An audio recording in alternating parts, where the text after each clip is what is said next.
pense que la première chose que je voudrais dire, c'est je voudrais vraiment féliciter l'équipe du pôle, tous les collaborateurs, tous ceux qui ont suivi toute cette activité aujourd'hui. C'était la première fois qu'on faisait un événement de cette ampleur avec les moyens numériques modernes. On a fait des petits webinars avant, donc on a pu tester cette plateforme.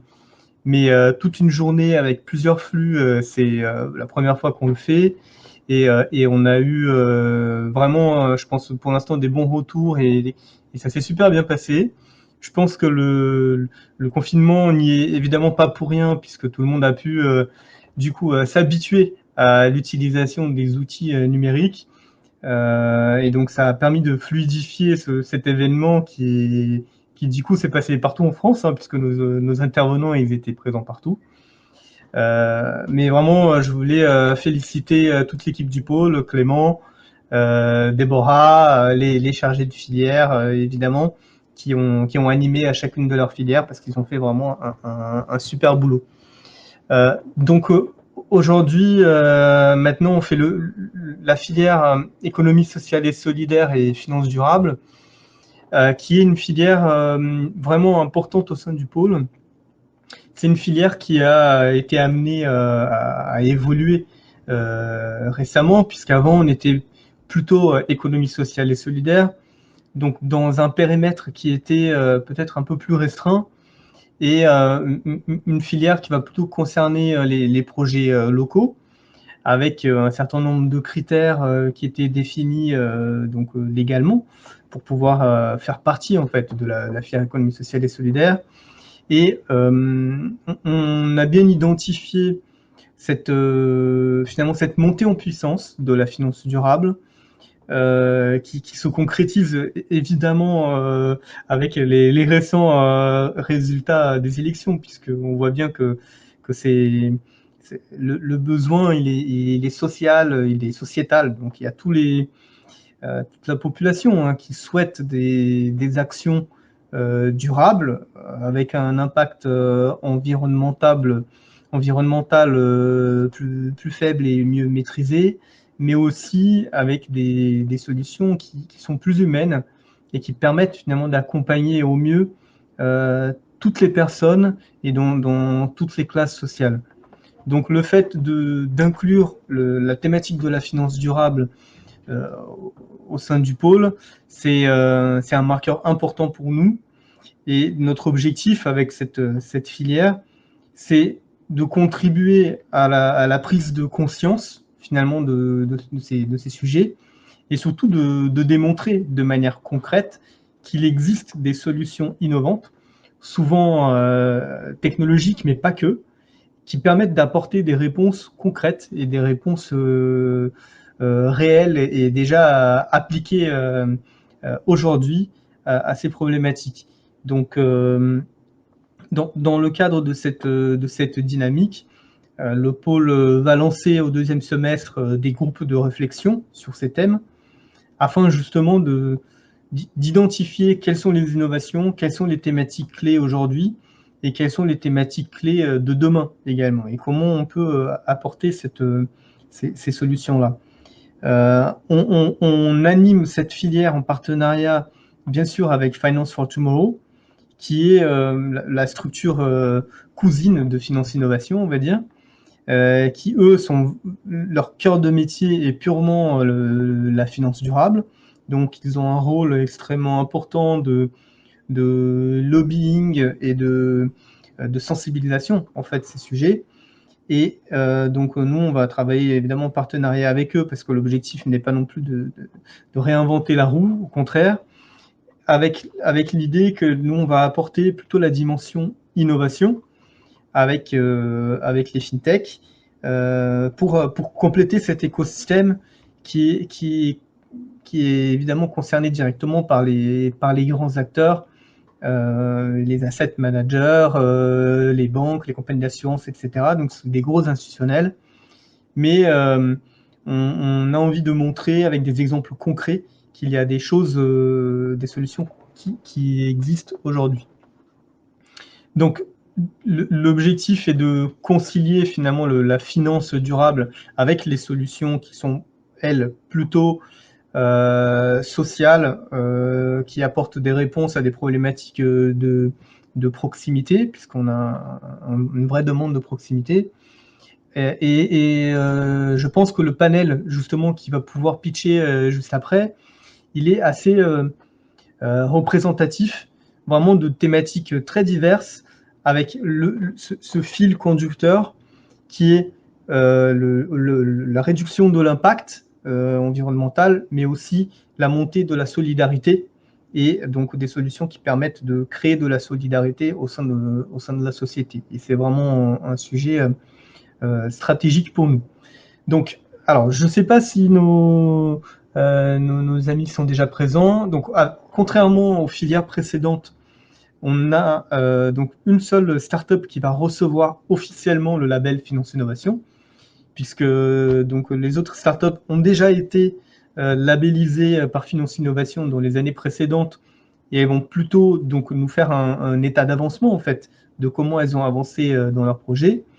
Et on a également deux startups guest, on va dire, qui viennent de notre partenariat avec donc avec Plateforme 58, qui est l'accélérateur de la banque postale. Donc, pour commencer, moi j'avais noté donc le premier intervenant, c'était César de Xeroc. Est-ce que César Ortiz-Sotelo est connecté? Tout à fait, Nicolas, je me permets de prendre la parole. Donc, n'hésitez pas à accepter les invitations que je vous envoie à venir sur scène, hein. Donc, comme Nicolas a dit, on va avoir neuf fintechs qui vont parler. Pour des raisons de logistique, on ne peut pas toutes les avoir sur scène en même temps. Donc voilà, on va faire 3 vagues de 3 fintechs. Ça sera plus simple. Donc, dès que je vous invite à aller sur scène, n'hésitez pas à accepter. Voilà. Super, donc merci beaucoup Clément. Donc César, merci de nous avoir rejoints. Je vois qu'il y a également Kamel qui est connecté et qui va pouvoir passer un petit peu après. Donc tout d'abord, félicitations César pour cette labellisation. Nous, on est très fiers de pouvoir vous accompagner et on a un processus de sélection de projets qui est très strict. Donc, ceux qui obtiennent le label Finance Innovation, je vous assure qu'ils le méritent amplement parce que nos comités de labellisation voilà, ils sont exigeants et c'est bien. Donc, César, je vous laisse la parole pour faire le petit pitch. Alors là, on voit Kamel, mais c'est plutôt César qui va prendre la parole. Alors, César, normalement, ne devrait pas tarder. Il est connecté. Et César, si vous nous entendez, je vous invite. Donc, n'hésitez pas à cliquer sur oui pour nous rejoindre. Il y a un bouton aller sur scène, non? Bouton vert? Oui, tout à fait. Mais sinon, enfin là, je l'invite aussi. Donc, il peut aussi accepter. Sinon, on peut peut-être modifier l'ordre aussi éventuellement. Ah, mais non, c'est bon. Ah, Il bah arrive. voilà. C'est parfait. Parfait. Donc on y va alors. C'est parti. Merci beaucoup, César. Bien, bonjour, je suis César Ortiz, cofondateur de Xeroc, catalyseur de la transition écologique. Une conférence sur les enjeux des secteurs tourisme et culture en septembre dernier m'a fait réfléchir sur ce que serait aujourd'hui un monde idéal. Ce serait un monde sans problème de nourriture, d'énergie, de transport, avec abondance de biodiversité et sans pollution. Ce serait beau et parfait. J'ai vu autour de moi que les personnes partageaient largement cet idéal, mais ils constataient également, moi le premier, du fait de mon expérience dans le secteur de l'énergie et de l'environnement, qu'il y avait un grand écart entre cet univers idéal et la réalité. Et malgré les annonces et promesses qui sont faites tous les jours par des gouvernements, des entreprises et des organisations internationales. En fait, 91% des Français ne sont pas satisfaits de l'état actuel des choses et se sentent prêts à agir en faveur de l'environnement. C'est à partir de ces constats que Xeroc est né. Entrer dans l'action en donnant la possibilité à chacun de compenser l'empreinte carbone liée à ses activités culturelles, sportives ou de loisirs. Ce sont des activités synonymes d'émotions fortes, d'émotions positives, grâce auxquelles nous pouvons engager les visiteurs dans la lutte contre les changements climatiques. Un acte positif sur une émotion positive. C'est un marché de plus de 300 millions de visites par an en France et plus de 3 milliards au monde. Voici notre solution. Nous définissons l'empreinte carbone du visiteur, par exemple, une visite à la Tour Eiffel, au musée Picasso, un match de foot au Stade de France, à partir des données de consommation énergétique et de fréquentation de l'institution. Nous calculons les montants des crédits carbone nécessaires à compenser cette empreinte. Nous en informons les clients lors de l'achat de son billet en ligne et lui proposons de payer la compensation. Les crédits carbone sont issus des projets certifiés pour la plupart des réforestations durables en France ou à l'étranger avec un impact social. Si le visiteur dit oui, la billetterie électronique ajoute ces montants de la somme à régler et nous reverse le montant de la compensation. Nous achetons les crédits carbone et envoyons la facture et une attestation du crédit carbone au visiteur. Nous comptabilisons cette compensation dans les bilans carbone de l'institution organisateur de l'activité grand public qui est notre client.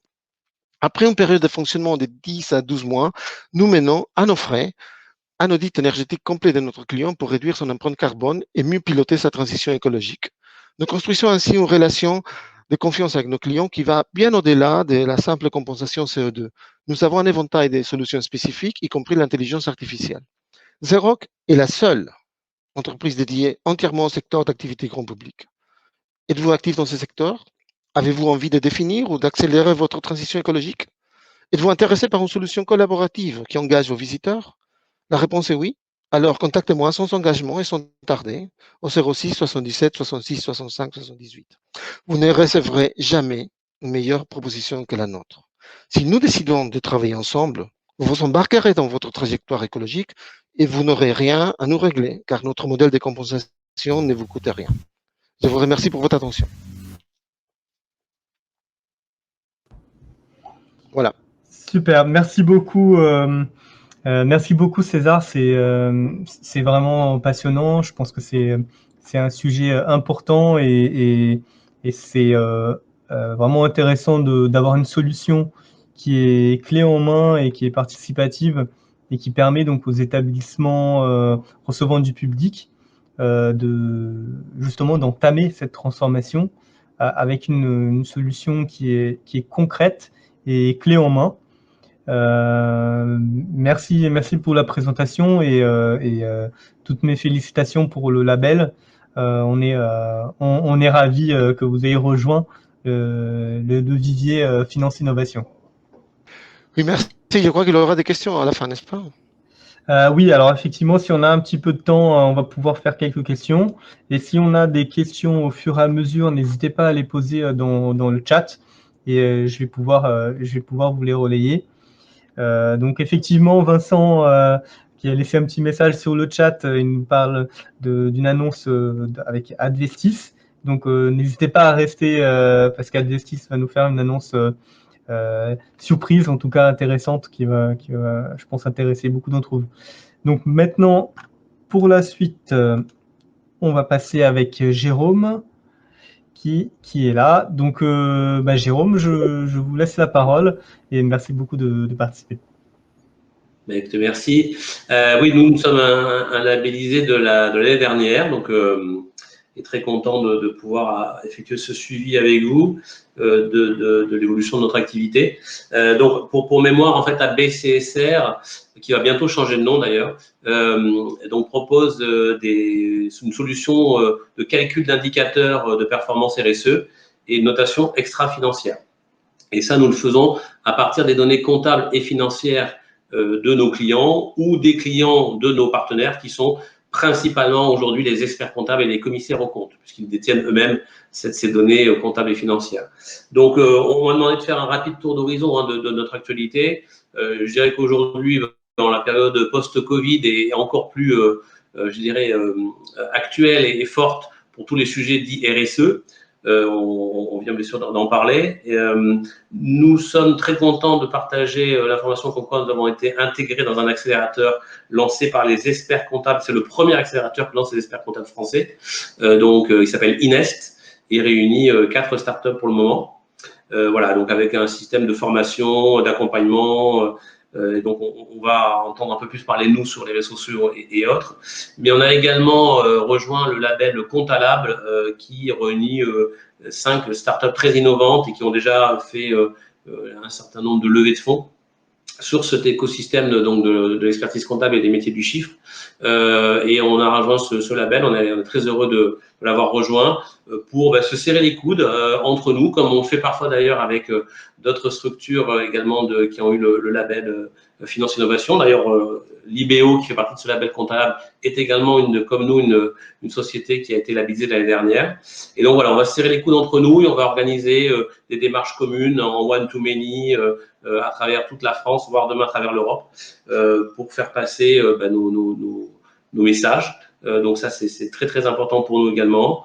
On a également décidé jusqu'à présent, on avait une offre qui s'adressait principalement aux PME, donc de déployer dès septembre une offre sur les TPE, donc sur les 3 700 000 entreprises qui en France sont complètement laissées pour compte sur le domaine de la RSE, avec une offre, je dirais, très abordable qui leur permettront d'avoir une première notation, un premier score, et puis effectivement quelques indicateurs clés qu'ils pourront mettre en avant vis-à-vis de toutes leurs parties prenantes. Donc ça, c'est lancé en septembre lors des universités d'été de l'expertise comptable qui aura lieu à Porte-Maillot le 1er, 2 et 3 septembre. Donc je vous invite à passer nous voir, on aura un joli stand.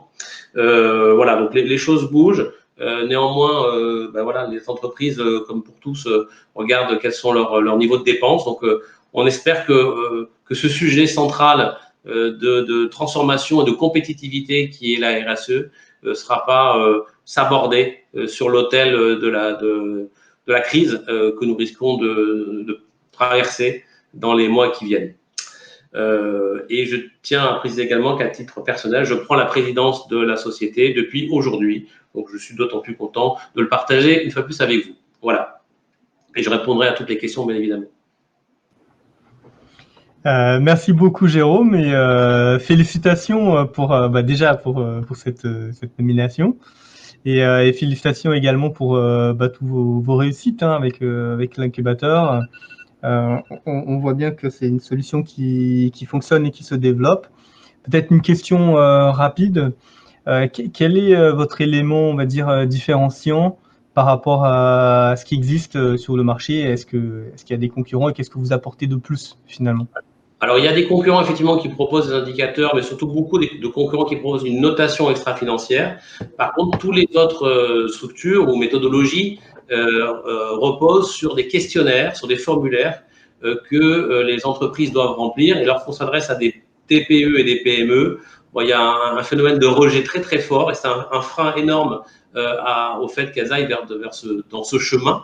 Donc nous, on fait fi de tout ça puisqu'on récupère leurs data certifiées, puisque un bilan d'entreprise c'est certifié, et on fait parler, on raffine cette data et on fait parler ces chiffres pour effectivement les aligner sur l'ISO 26000 qui est le référentiel aujourd'hui mondial sur la RSE. Donc ça, c'est un point différenciant. Le deuxième, c'est que étant donné qu'on part de données certifiées et qu'on fait travailler ça dans des moteurs de calcul avec des algorithmes, tous nos résultats sont auditables, traçables et opposables. Donc, on est un véritable tiers de confiance.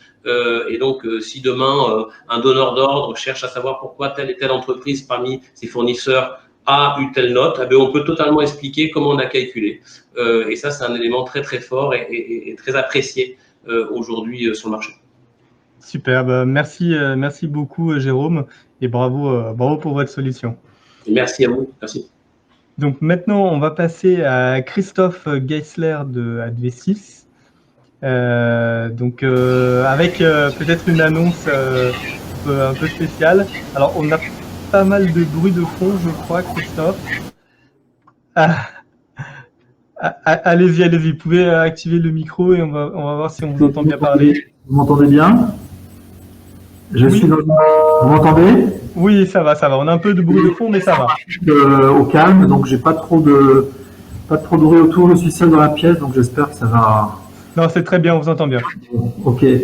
Alors, merci pour cette introduction. Effectivement, Advestis, nous sommes un labellisé déjà relativement ancien parce que ça date de 2016 pour des travaux qu'on avait menés depuis 2014 avec l'agence de notation Sustainalytics. Alors, pour vous présenter rapidement, Advestis, c'est plus vraiment une start-up. Ça reste une société jeune qui a été créée en 2011 que je dirige. On est aujourd'hui 11 salariés. Et on est spécialisé, on fournit des services B2B à des investisseurs institutionnels tels que des sociétés de gestion et également des caisses de retraite et des compagnies d'assurance sur l'utilisation, le recours à l'IA, à l'intelligence artificielle et à tout ce qui gravite autour, c'est-à-dire la data science en général, le machine learning, pour l'utilisation de données massives qui ont trait à l'investissement et en particulier les données ESG provenant de différentes agences de notation, certaines très connues comme des majors comme Sustainalytics, MSCI ou Vigeo, et d'autres plus récentes. Et d'ailleurs, je me réjouis de voir qu'ils s'en créent encore, et pas seulement dans le domaine des grosses entreprises. Donc, on a une spécialité dans le traitement de l'application des méthodes d'IA à ces données ESG. Pour en faire quoi? Pour aider les processus de gestion à s'améliorer d'un point de vue sélection, du point de vue de la sélection des entreprises sur leurs critères ISR, donc c'est vraiment de l'investissement socialement responsable, et également en gardant en tête qu'il s'agit de créer de la performance, s'agissant de sociétés de gestion ou de caisses de retraite, c'est quand même l'objectif à long terme. Donc c'est notre spécialité. Pour ce qui est de l'annonce, c'est un domaine qui est en pleine explosion d'un point de vue recherche, méthode.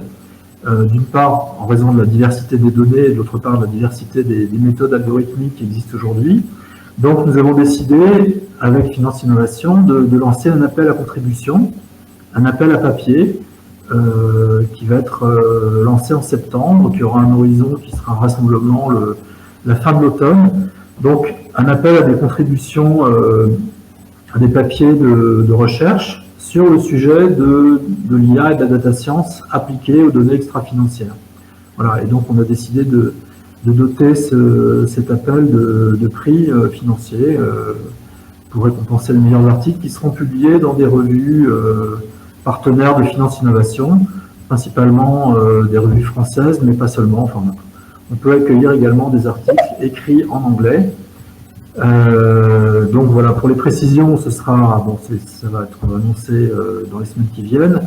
On précisera le format de l'article, etc., les sujets. Bon, disons que c'est assez varié, ça peut aller de la sélection de titres cotés, que ce soit des actions, des obligations, au classement, à la construction de portefeuilles sous contrainte ESG, en utilisant toute une variété de méthodes, toutes les variétés de méthodes disponibles aujourd'hui dans l'IA, donc l'apprentissage supervisé, non supervisé, le clustering, l'apprentissage profond, etc., etc. Aujourd'hui, on est sur un domaine qui est extrêmement riche et étendu. On sera très heureux d'accueillir des contributions sur tous ces domaines-là. Voilà. Et pour terminer la présentation de ce que nous faisons, concrètement, actuellement, nous avons plusieurs missions en cours. Donc, c'est toujours du B2B, comme je l'ai dit, avec des investisseurs institutionnels. Et nous avons notamment lancé avec la société de gestion Ecofi Investissement, qui est un des pionniers de l'investissement socialement responsable depuis au moins 2009, qui est une filiale du Crédit Coopératif. Nous avons lancé un fonds d'investissement ouvert au public, un fonds ouvert qui s'appelle IA Responsable.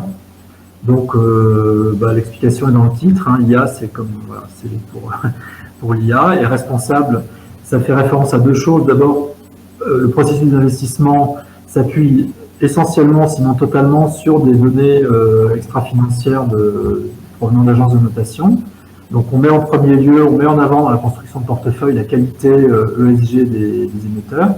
Et deuxièmement, les méthodes que nous utilisons, les méthodes algorithmiques, sont complètement interprétables. Et là, je rejoins le point du précédent intervenant. Je crois que c'est une grosse tendance actuellement dans l'IA de privilégier les méthodes interprétables et transparentes par rapport au black box, parce que tout simplement les utilisateurs peuvent se les approprier beaucoup plus facilement. Un gérant, nous ne travaillons pas à la place des gérants, nous travaillons avec les gérants pour les aider à mieux utiliser leurs données, et nos systèmes produisent des règles qui sont énonçables en langage naturel, qu'un gérant peut comprendre et s'approprier dans la gestion de son fonds. Donc voilà pourquoi le fonds s'appelle IA Responsable et tourne maintenant depuis un an. Voilà. Super. Merci beaucoup Christophe. Merci à Finance pour d'avoir accepté ce partenariat, on est très contents. Nous on est ravis, et on est ravis aussi de voir que ce projet qui qui est pas tout jeune, puisqu'il a déjà quelques années derrière lui. Il se porte bien, il se développe et surtout il est industrialisé. Donc Voilà. merci beaucoup Christophe. Et donc maintenant on va passer la parole à Kamel pour la société Only One qui est une néobanque. Donc Kamel, je te laisse la parole. Merci beaucoup Nicolas. Effectivement, donc on fait partie des labellisés Finance Innovation. On a été labellisé l'année dernière avec notre projet de néobanque à impact positif. L'objectif dans Only One, c'était de créer un modèle un peu hybride de néobanque qui allierait à la fois l'éthique, la responsabilité et tous les aspects innovants des néobanques qu'on connaît sur le marché, avec pour ambition d'avoir un impact positif sur l'environnement, et notamment de participer à la transition écologique. Parce qu'on s'est aperçu d'une chose, c'est qu'effectivement, lorsqu'on est un individu et qu'on souhaite démarrer sa transition écologique, il est difficile d'en mesurer les résultats. Donc, on a bâti notre offre sur le principe de la néobanque avec toutes les fonctionnalités innovantes qu'on connaît de la néobanque, les notifications en temps réel, la gestion de sa carte de manière très simple sur son compte, enfin son application, de pouvoir faire des virements, des prélèvements depuis l'application et plein d'autres fonctionnalités innovantes. En y ajoutant un triptyque très simple, c'est que pour accompagner nos clients vers une transition écologique, vers un mode de vie bas carbone, on a intégré le calcul de l'empreinte carbone de chacune des dépenses. On s'est basé sur des bases de données fiables qui sont par exemple les bases de données de l'ADEME pour pouvoir donner une moyenne de l'empreinte carbone de chacune des dépenses et accompagner nos clients, voilà, et les encourager dans leurs efforts de réduction grâce à un éco-coach qui va être personnalisable et personnalisé et qui va permettre à nos clients d'avoir une visibilité vis-à-vis de toutes les actions du quotidien, en les challengeant, leur mettant des défis en place, leur poussant aussi des alternatives d'achat. Et enfin, on souhaite aussi les accompagner pour participer de manière très simple, sans effort et sans coût supplémentaire à la transition écologique, mais aussi à participer à des projets qui sont plus sociétaux, en intégrant dans notre tarification un montant qui paraît très faible, comme ça, dit comme ça, 1 euro par mois et par client, mais multiplié par un certain nombre de milliers de clients, ça peut faire pas mal de choses. Aujourd'hui, par rapport où on en était l'année dernière, on a bien avancé. On est aujourd'hui enregistré auprès de la CPR avec notre partenaire Trésor.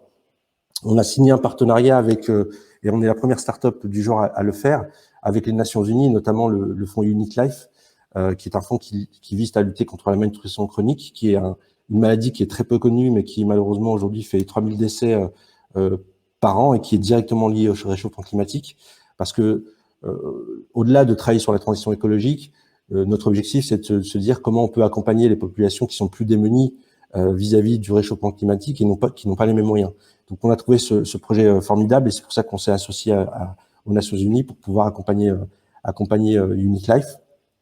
On l'a annoncé récemment, on va faire partie des premières néobanques à pouvoir proposer aussi une carte en plastique recyclé. C'est une première en France. Et nous sommes le deuxième pays en Europe à pouvoir le proposer, notamment après l'Espagne, grâce à notre partenaire Idemia et Trésor. On a un dernier engagement, c'est chaque année, on va reverser 10% de nos revenus pour financer des projets de transition écologique. Et donc ça, c'est la première étape dans Only One. Et on envisage très rapidement de pouvoir proposer des produits d'épargne qui sont des produits d'épargne de la même manière éco-responsables, en proposant par exemple des ETF ou des green bonds à nos clients pour financer la transition écologique. Voilà, aujourd'hui, on est en phase de lancement, donc on est en train de tester la version alpha au sein de l'équipe Only One. On va lancer la version bêta avec une centaine d'utilisateurs cet été et on va lancer plus largement à partir de septembre la version grand public. Ok, voilà. Super. Bah, merci beaucoup Kamel. Peut-être une question. Est-ce que par rapport à la crise actuelle, est-ce que vous avez senti un impact et est-ce que ça change la donne pour vous d'une manière ou d'une autre? Alors, nous, au niveau impact, au niveau d'Only One, voilà, ça ralentit quelque peu notre développement. Pour autant, on avance bien. Alors, je l'ai pas annoncé, mais effectivement, on a finalisé notre première levée de fonds il y a 2 mois. On sent une vraie prise de conscience. Alors on le savait déjà, il y a 42% des Français aujourd'hui qui font du réchauffement climatique leur priorité. 86% des Français estiment qu'effectivement notre mode de vie doit changer, et on le voit avec la crise sanitaire. Il y a eu un éveil des consciences vis-à-vis de notre manière de consommer et de ce type de crise qui pourrait avoir un impact aussi plus largement, pas forcément au niveau national, mais au niveau mondial. Donc il y a un éveil des consciences qui se fait très largement, et que ce soit aussi bien à titre particulier, mais aussi on le voit bien au niveau des grandes entreprises qui prennent un tournant à ce niveau-là, et de se poser la question aujourd'hui comment je peux avoir un impact positif sur la société, et de réfléchir autrement leur business model. Super, merci beaucoup Kamel. C'est très intéressant et très concret, donc c'est vraiment top. Merci beaucoup. Donc maintenant on va passer à Nabil avec la société Clay qui a été labellisée par le pôle l'année dernière. Bonjour à tous. Tout d'abord, merci. Je ne sais pas si vous m'entendez, mais tout d'abord, je voulais remercier et féliciter l'ensemble des nouveaux labellisés au sein de Finance Innovation. Alors nous aussi, comme Kamel l'a dit, on a été labellisé l'an dernier. Du coup, je vais vous repitcher très brièvement ce que fait Clay. Clay, en fait, il répond en fait à une problématique. La première, c'est qui est celle du logement. Actuellement, il y a 12 millions de Français qui souffrent du mal logement. C'est un mal invisible, le mal logement, mais je pense que dans la période de confinement, vous avez dû entendre parler de toutes ces personnes, tous ces ménages qui vivent dans des logements exigus, en situation de surpeuplement. Et ça a permis de mettre en lumière vraiment qu'on a une vraie problématique par rapport à notre logement en France. Mais il n'y a pas qu'une problématique sociale liée au logement, il y a aussi une problématique environnementale, parce que 20% des gaz à effet de serre sont produits par nos habitations. Et là, la Convention en fait, citoyenne pour le climat l'a aussi montré, il est important de pouvoir agir très concrètement par rapport à nos habitations et de limiter leur impact sur l'environnement. Alors pour ce faire, nous, ce qu'on a fait, c'est qu'on a développé une solution qui est le micro-immobilier. Le micro-immobilier, en fait, il sert à rendre l'habitat plus accessible et moins énergivore. C'est quoi le micro-immobilier ? C'est un actif programmé sous blockchain. On utilise la technologie de blockchain afin de pouvoir représenter la fraction d'un logement. La fraction d'un logement, 1%, 3%, 2%, que l'on achète pour se loger ou bien pour investir. En achetant du micro-immobilier pour se loger, donc en visant pour ces ménages-là, mais tout type de ménages qui veulent vivre le logement d'une manière différente, on accède en fait à un logement sous un mécanisme de location-accession, avec un loyer abordable et un logement éco-responsable. Globalement, qu'est-ce que ça signifie ? On va prendre un exemple, un logement, vous achetez 10% seulement de ce dernier, vous devenez occupant du bien et vivez dans la totalité du logement, hein, pas juste dans le placard à balai parce que ça représente 10%. Et vous payez un loyer sur ce que vous ne possédez pas. Et vous pouvez librement et progressivement accéder à la pleine propriété de ce dernier en rachetant progressivement le bien. Petit pas par petit pas en fonction de votre épargne. En clair, vous donnez accès à un logement, celui de vos rêves, un logement digne, un logement abordable, et en même temps, vous vous autorisez à devenir propriétaire. Ça, c'est le premier point. Et le pendant de cette solution-là, c'est également de proposer à des investisseurs, notamment institutionnels, un produit à revenus sécurisés et à impact social et environnemental fort. Impact social parce que, comme je vous l'ai dit, on vise des populations qui souffrent du mal logement. On propose une nouvelle méthode d'accession à la propriété sans dette, mais également environnementale en faisant du logement éco-responsable. On va aller flécher les investissements à destination de logements qui sont le moins importants sur l'environnement. On va même jusqu'à aller réduire l'empreinte écologique de l'habitat par deux partenariats avec le secteur du bâtiment pour rénover ces derniers, créer de la valeur verte. Et on va aussi limiter la gentrification en permettant aux populations qui sont de fait orientés, poussés vers les zones périurbaines à pouvoir vivre pas loin de leur bassin, de leur lieu d'emploi. Les populations qui ont été, pendant la période de pandémie, les plus à même de porter notre pays, les personnes qui ont des travails, ce qu'on juge un petit peu aujourd'hui modestes, qui ne peuvent pas bénéficier de solutions comme nous, de télétravail, qui doivent se rendre tous les jours dans leur lieu de travail, sont ceux également qui utilisent le plus de transports en commun ou privé et qui, par défaut, ont un impact environnemental qui est important. Et pour ces populations-là, on leur offre une solution qui est à la fois sociale et écologique, parce que les deux vont de pair. Aujourd'hui, depuis l'an dernier, on a noué de nombreux partenariats avec des acteurs du logement, mais aussi des acteurs institutionnels qui ont très clairement compris l'enjeu et l'impact de l'immobilier, et comme quoi ils avaient un rôle de locomotive pour la transition sociale, mais aussi environnementale de l'habitat.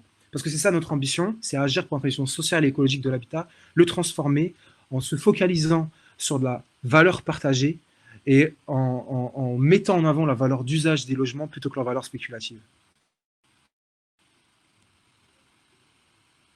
J'espère avoir été clair. Super, oui, merci beaucoup. C'est très très clair. Alors peut-être une petite question rapide. Là, aujourd'hui, vous en êtes où? Est-ce que vous avez déjà fait donc des expérimentations et c'est quoi les prochaines étapes voilà, une petite minute? Alors, en une petite minute, on a fait, bien sûr qu'on a déjà fait des expérimentations. Là, on travaille, on travaille énormément sur notre volet technologique. On a énormément avancé sur notre R&D. Et on veut passer sur une échelle beaucoup plus grande que ce qu'on a fait aujourd'hui, mais surtout avec des partenaires très importants. Donc vraiment dans le top des institutionnels du logement ou dans le top 10 institutionnels du logement ou bien de l'investissement, afin de montrer un petit peu aux autres acteurs que voilà, il faut avancer dans l'innovation, il faut agir concrètement aujourd'hui, même il fallait agir hier. Et nous, c'est une action très concrète que l'on veut faire avec des acteurs qui pourront montrer aux autres le chemin à suivre. Donc c'est ce qu'on vise pour les prochaines, sur les prochains mois, mais aussi on vise des partenariats avec des acteurs, notamment des acteurs qui ont à cœur d'accompagner et d'agir pour la transition sociale et écologique de l'habitat. Je souhaite d'ailleurs en profiter pour féliciter Kamel pour l'obtention de ces agréments et le lancement de One. On a besoin d'acteurs tels que lui. On a besoin de l'ensemble des acteurs que vous soutenez avec Finance Innovation. Tous, petit à petit, nous pouvons agir très concrètement et transformer nos sociétés. Donc, je veux féliciter encore à nouveau tout le monde et je suis impatient et hâte de pouvoir nouer des partenariats avec les membres nouvellement labellisés ou même les anciens labellisés. Super, merci beaucoup Nabil. On aura effectivement, j'espère, l'occasion d'échanger là-dessus au deuxième semestre dans les groupes de travail du pôle. Merci beaucoup. Et donc maintenant, on va passer la parole à Alejandro qui va nous présenter Smart Republic. Bonjour Alejandro. Oui, bonjour. Merci Nicolas pour cette introduction. J'ai le plaisir de représenter Smart Republic en tant que cofondateur et CEO, et au fait aussi remercier au pôle et à tout cet écosystème, puisque ils ont été au centre aussi de nos réflexions. Smart Republic, c'est une plateforme holistique pour le développement durable qui se propose de devenir un game changer. Et pour ce faisant, il propose un nouveau modèle pour relayer la fintech et le edtech et en même temps parcourir et chercher les synergies d'un ensemble de prestations fonctionnelles qui arrivent directement sur le domaine de la gouvernance électronique des communautés, des finances durables pour les projets, une prestation de santé, médias et éducation online.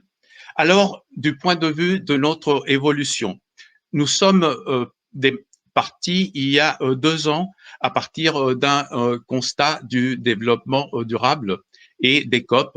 Et il y a plusieurs cadres qui ont participé à des commissions de travail appelées la boîte à outils. Et étant donné l'ampleur et l'énorme échelle des défis du développement durable, qui considère qu'il y a 500 millions de foyers et le 40% de la population mondiale qui sont exclus de prestations de santé, d'accès direct au marché financier et à l'énergie. Nous avons compris qu'on ne pouvait pas reposer sur des solutions linéaires traditionnelles. Donc, on devait adopter un nouveau chemin. Et c'est comme ça que nous avons créé une équipe interdisciplinaire sur plusieurs fonctionnalités et nous avons commencé à étudier quelles étaient les solutions technologiques dans chaque cas et en même temps structurer des propositions de partenariat avec des spécialistes. Et sur ce point, nous avons pris il y a 1 an une décision stratégique qui a été très importante. Nous sommes arrivés à la conclusion que faire le relais entre la FinTech et l'éducation du développement durable était le grand point de dynamisation de tout cet écosystème. Et nous avons conclu un partenariat avec une institution qui est un institut de recherche dédié pour les nouvelles technologies à l'éducation, qui s'appelle Dextera. C'est une institution basée aux États-Unis et qui, en même temps, est le pilot d'un réseau d'universités internationales et américaines. Et avec eux, on a fait le design d'un nouveau outil qui s'appelle Smart Campus. Et Smart Campus, c'est un organisateur électronique de projets pour le développement durable. Il tape sur des connaissances stratégiques. Il propose une modélisation des taxonomies de développement durable de l'Union européenne. Il intègre les ODD et des typologies de projets et de clients et de cibles et permet, entre autres, un énorme raccourci des temps de structuration de projets de développement durable pour arriver à un format qui avant prenait des mois. Maintenant, ça peut prendre beaucoup moins et ils sont postés dans le système. Donc, pour en finir, notre modèle de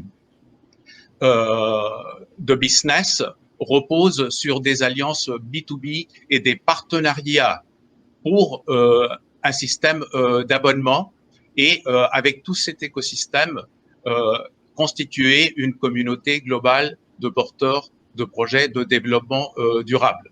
Nous avons fait une première levée de fonds et maintenant nous nous dirigeons vers une levée de fonds plus importante pour transformer la preuve de concept à l'échelle industrielle. Un grand merci et voilà, si vous avez des questions, un grand remerciement. Super, merci beaucoup. Peut-être une question très rapide. Est-ce qu'il y a déjà un partenariat avec un institutionnel que vous pourrez citer pour donner un exemple concret de la plateforme? En ce moment, nous sommes en train de constituer un réseau dans la région Île-de-France avec des entreprises et des institutions financières pour créer un test par le biais d'un LabEx de Smart Campus. Et ce test et paramétrage se fera pendant les prochains 3 mois. Et y figurent les principales entreprises d'énergie et des banques de l'écosystème de France. Super, parfait. Merci, merci beaucoup Alejandro.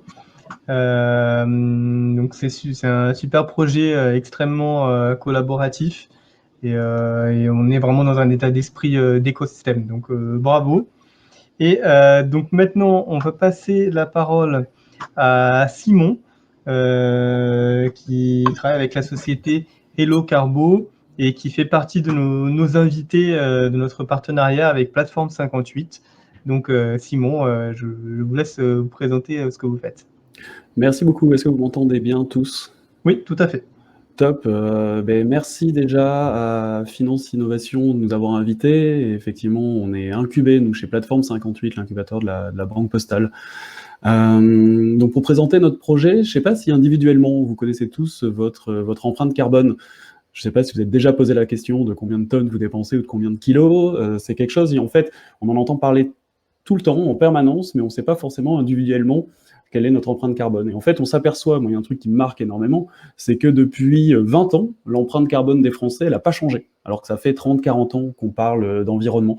Et donc, nous, sur Hello Carbo, ce qu'on cherche à faire, c'est on cherche à de permettre à chacun d'estimer facilement son empreinte carbone pour derrière passer à l'action et la réduire avec des actions personnalisées et financer et contribuer des projets environnementaux.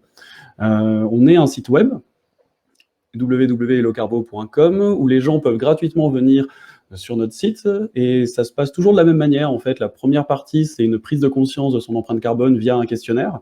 On a développé une brique technologique et effectivement, Kamel en a parlé tout à l'heure, On permet aux utilisateurs de connecter leur compte bancaire pour récupérer l'ensemble des dépenses. Et sur chacune des dépenses, on y associe un montant de CO2.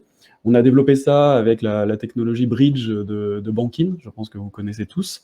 Une fois qu'on a estimé son empreinte carbone, qu'est-ce qu'on fait? Forcément, on donne des conseils personnalisés, comme on voit l'ensemble des comptes des utilisateurs pour justement le réduire, avec quelles sont les actions les plus importantes pour réduire son empreinte carbone.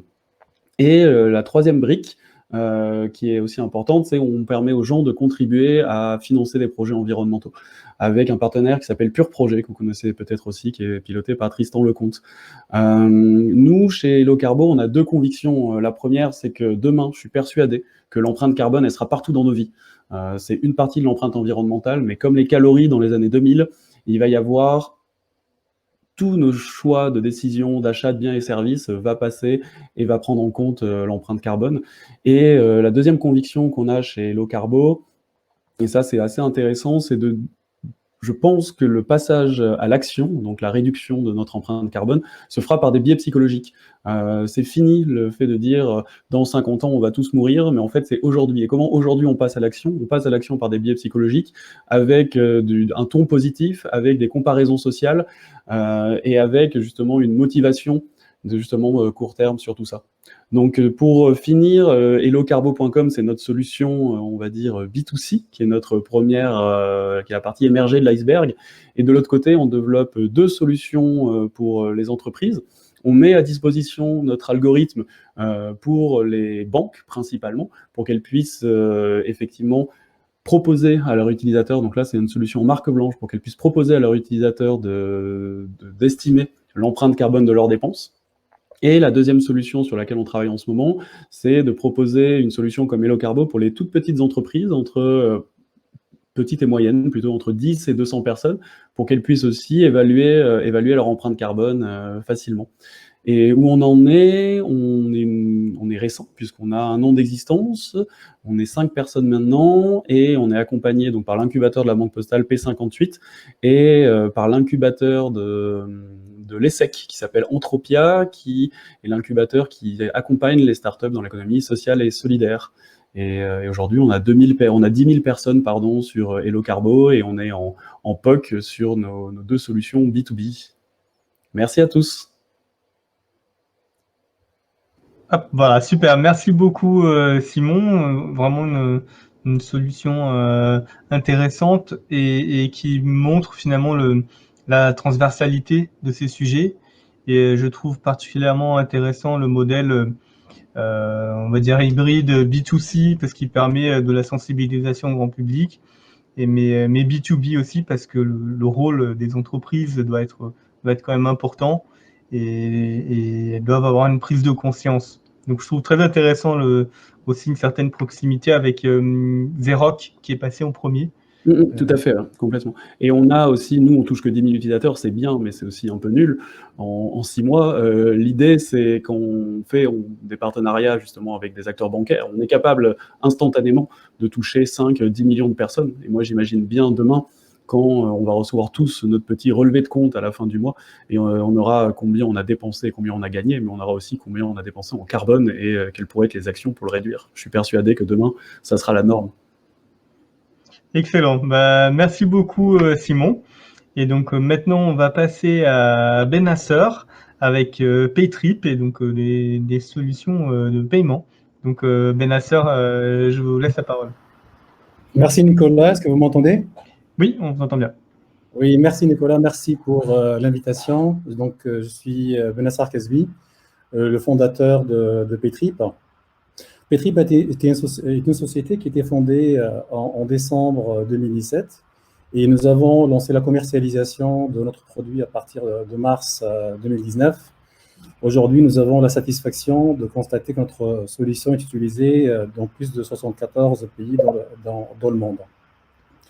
Alors, qu'est-ce que c'est que Paytrip? En fait, Paytrip est une solution, c'est la première solution de paiement qui propose un compte intégré et qui change radicalement le transfert d'argent en France et à l'international. Donc, c'est un compte pan-européen ouvert à tous les résidents dans l'espace économique européen. Et nous avons développé en interne des assets basées sur l'intelligence artificielle et le deep learning et qui permettent à un client de pouvoir ouvrir un compte gratuitement et en quelques clics. Une fois que le compte est ouvert, le client a la possibilité de commander des cartes de paiement international Mastercard pour lui-même et les membres de sa famille qui souhaitent soutenir financièrement. Après ceci, le transfert devient vraiment une simple affaire d'un clic. Et si un client souhaite transférer l'argent à son fils qui se trouve en France ou à sa maman qui se trouve au Sénégal, ben ça se passe de la même manière. Il suffit de charger la carte du montant souhaité et tout ceci se fait en un clic. Un client peut également, s'il le souhaite, domicilier son salaire sur son compte Paytrip.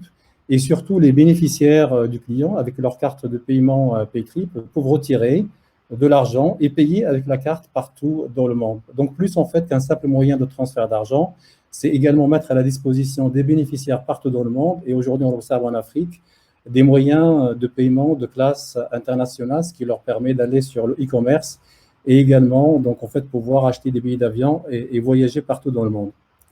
Donc notre solution s'adresse à 3 segments et nous avons un focus particulier sur la diaspora africaine francophone en Europe qui souhaite disposer d'un outil compétitif et simple pour effectuer des transferts d'argent réguliers à leurs familles qui sont restées dans le pays.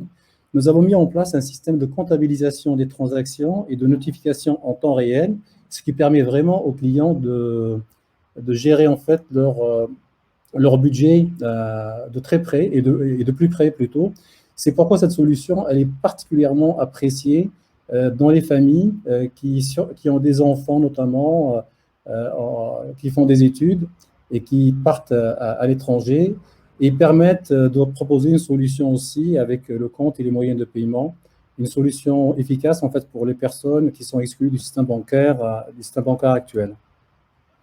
Nous avons développé un riche écosystème pour diffuser en fait l'offre auprès de nos clients, donc par la signature de conventions avec plusieurs associations et institutions, certaines gouvernementales.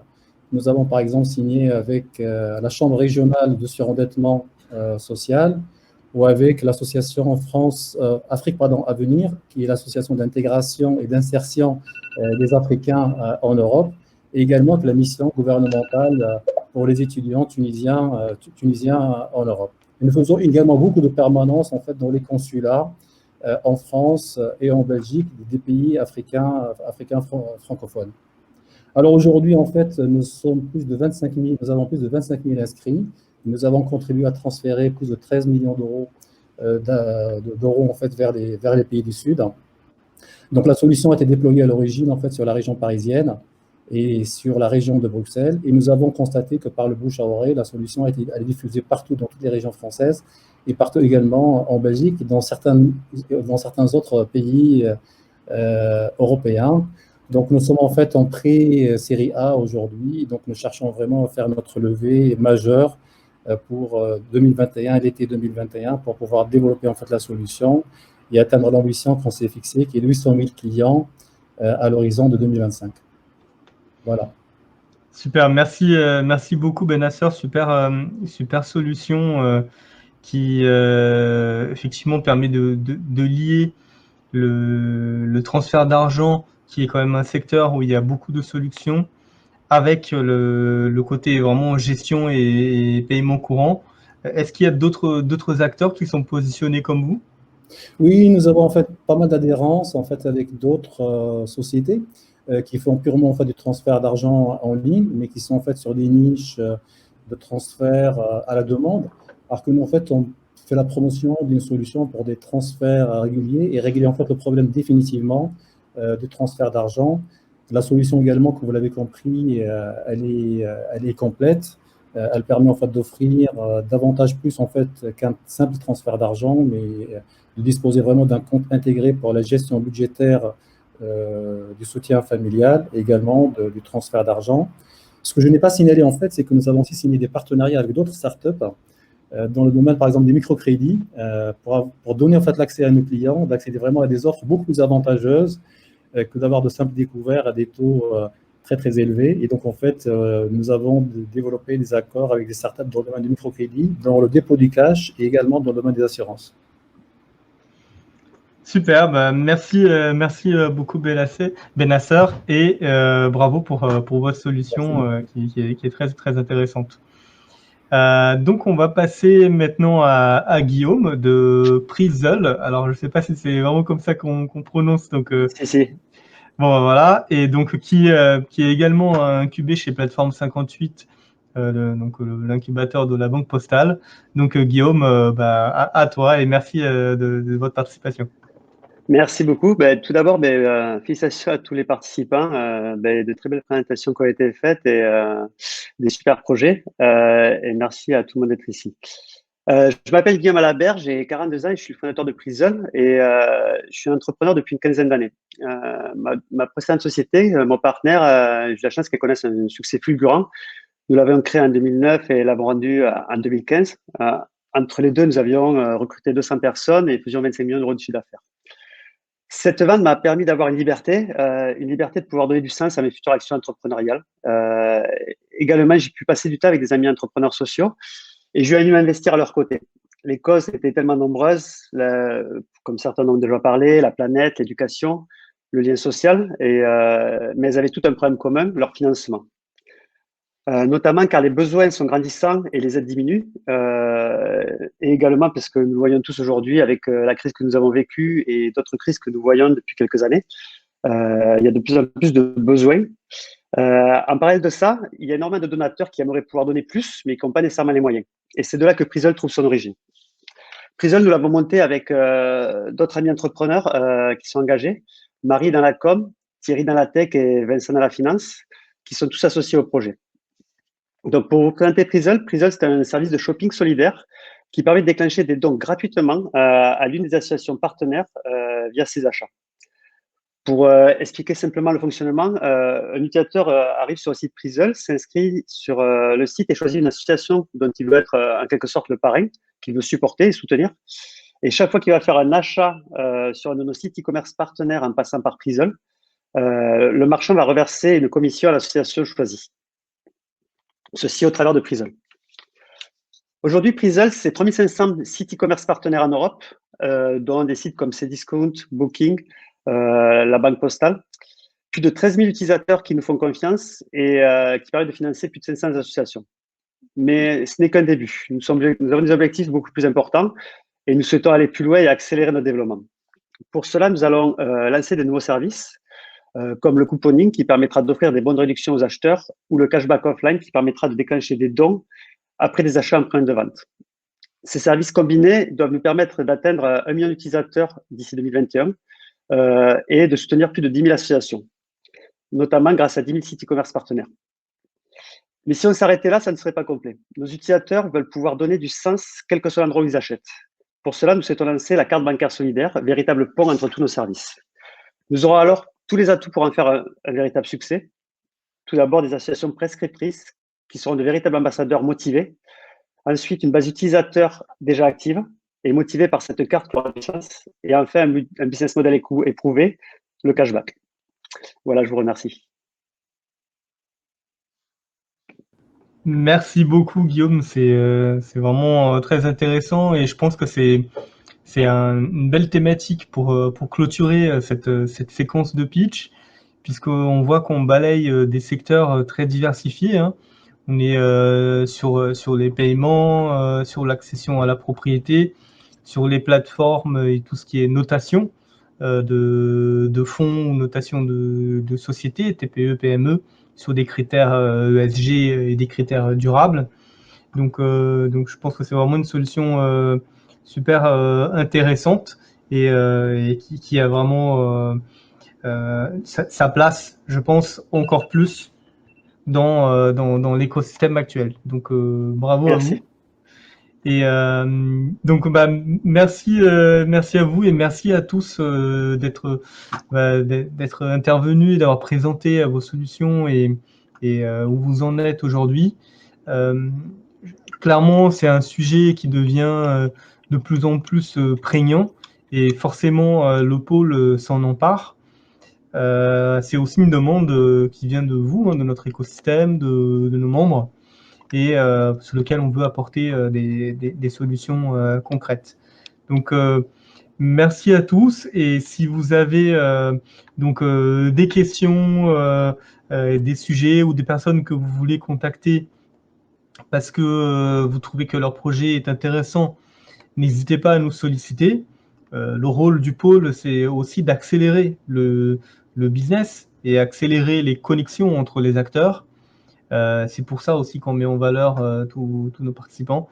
Donc n'hésitez pas à nous solliciter. Merci à vous et bravo encore à Clément, à Camille, à Dora qui ont assuré sur la partie technique.